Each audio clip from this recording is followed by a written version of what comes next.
The National Electrical Code (NEC) does not explicitly mandate that the reinforcing bar, rebar, be a single continuous length for use as a concrete encased grounding electrode.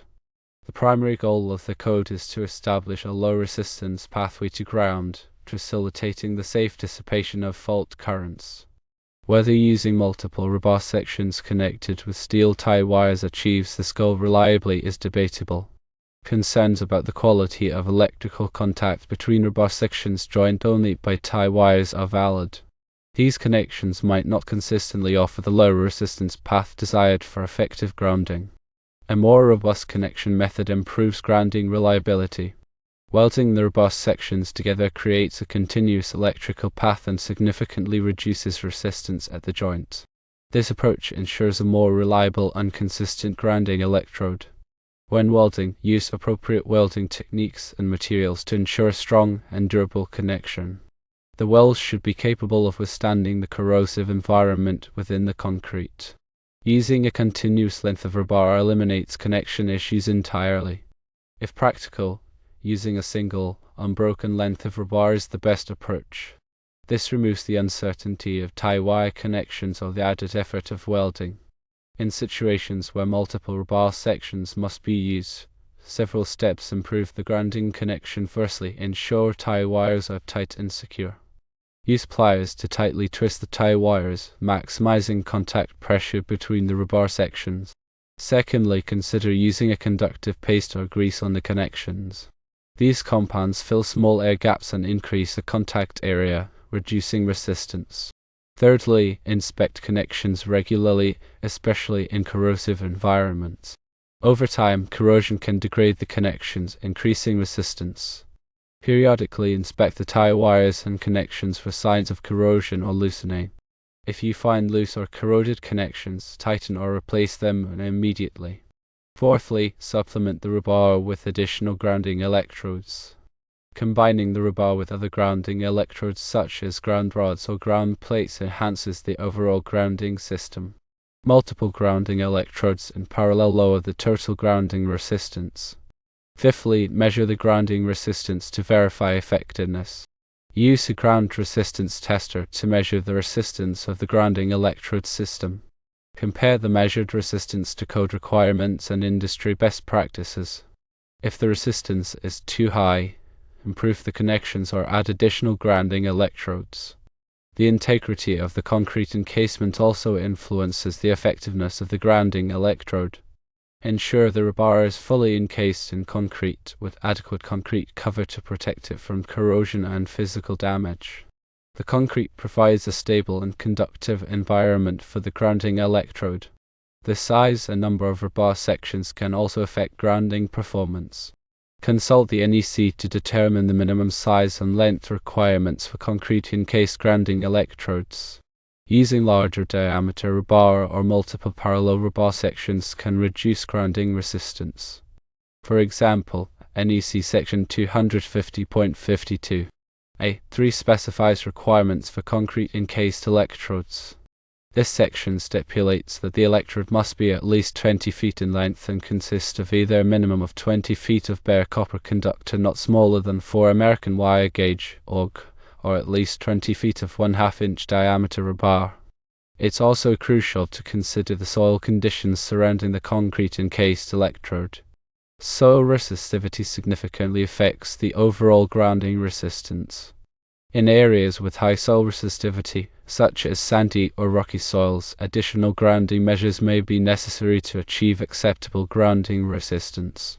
Conductive additives can be mixed into the soil to lower its resistivity. Bentonite clay, for example, improves soil conductivity and moisture retention. It is also important to coordinate grounding system design with other electrical systems. Ensure the grounding system is properly bonded to the electrical service equipment and other metallic components in the building. Proper bonding minimizes voltage differences and reduces the risk of electrical shock. Use appropriately sized bonding jumpers to connect metallic components to the grounding system. Follow the bonding requirements specified in NEC section 250.92 for service equipment and 250.96 for other metal parts. Properly label all grounding and bonding connections for easy identification and maintenance. Clear labeling helps ensure that connections are not accidentally disconnected or disturbed during maintenance activities.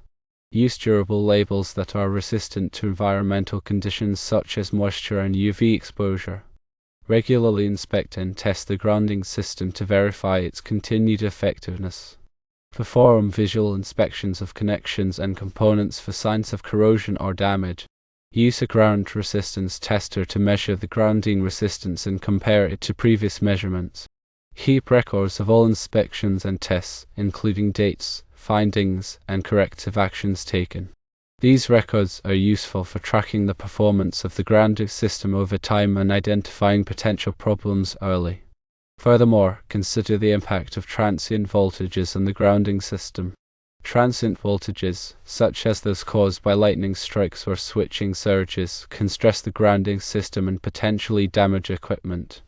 Install surge protective devices, SPDs, to divert transient voltages away from sensitive equipment and towards the grounding system.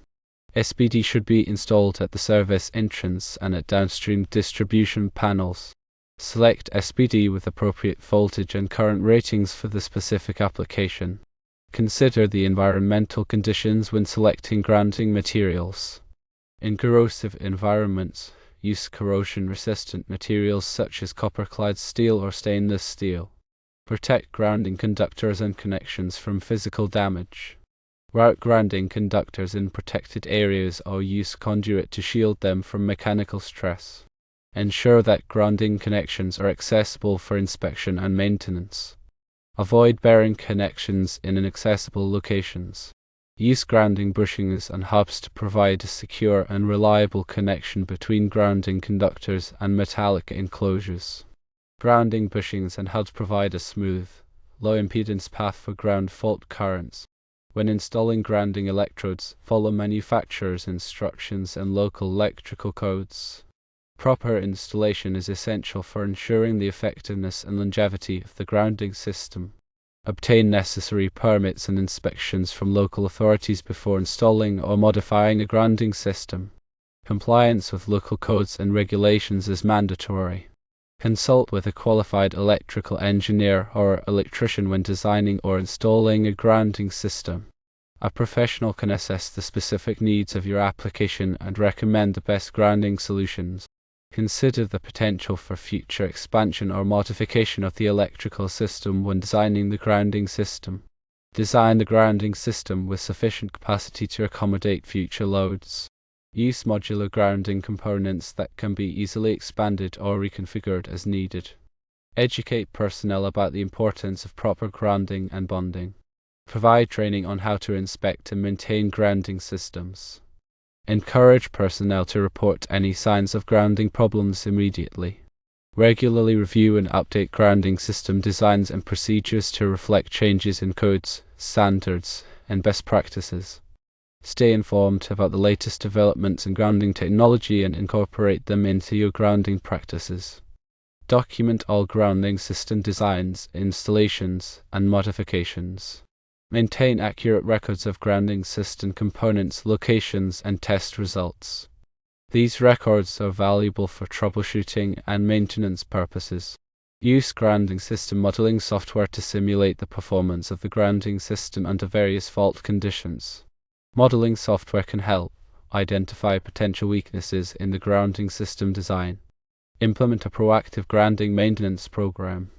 Regularly inspect, test, and maintain the grounding system to ensure its continued effectiveness. Address any grounding problems promptly to prevent electrical hazards. Consider the use of exothermic welding for critical grounding connections.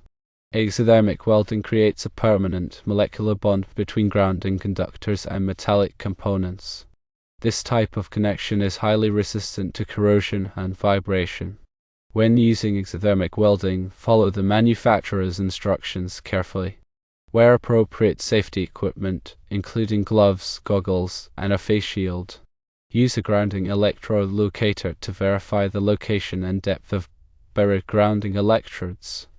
A grounding electrode locator can help prevent accidental damage to grounding electrodes during excavation. Consider the use of impedance grounding systems for sensitive electronic equipment. Impedance grounding systems limit the magnitude of ground fault currents, reducing the risk of damage to equipment. Use a ground fault circuit interrupter, GFCI, to protect personnel from electrical shock hazards. GFCIs detect ground faults and quickly interrupt the flow of electricity, preventing serious injury. Inspect GFCIs regularly to ensure they are functioning properly. Test GFCIs monthly using the built-in test button. Replace GFCIs that fail to trip when tested. Consider the use of isolated grounding systems for sensitive electronic equipment. Isolated grounding systems minimize electrical noise and interference, improving the performance of electronic equipment. Follow the requirements of NEC Section 250.146. D when installing isolated grounding systems. Use a dedicated grounding conductor for isolated grounding systems. Isolate the grounding conductor from the building's main grounding system. Consider the use of equipotential bonding to minimize voltage differences in critical areas. Equipotential bonding connects all metallic components in an area to a common ground point, reducing the risk of electrical shock. Follow the requirements of NEC Section 547.9 for equipotential planes in agricultural buildings. Use corrosion-resistant bonding connectors and hardware. Ensure that all bonding connections are tight and secure. Regularly inspect bonding connections for signs of corrosion or loosening. Consider the use of surge arresters to protect equipment from lightning strikes. Surge arresters divert lightning currents to ground, preventing damage to equipment. Install surge arresters at the service entrance and the downstream distribution panels. Select surge arresters with appropriate voltage and current ratings for the specific application. Consider the use of lightning rods to protect buildings from lightning strikes.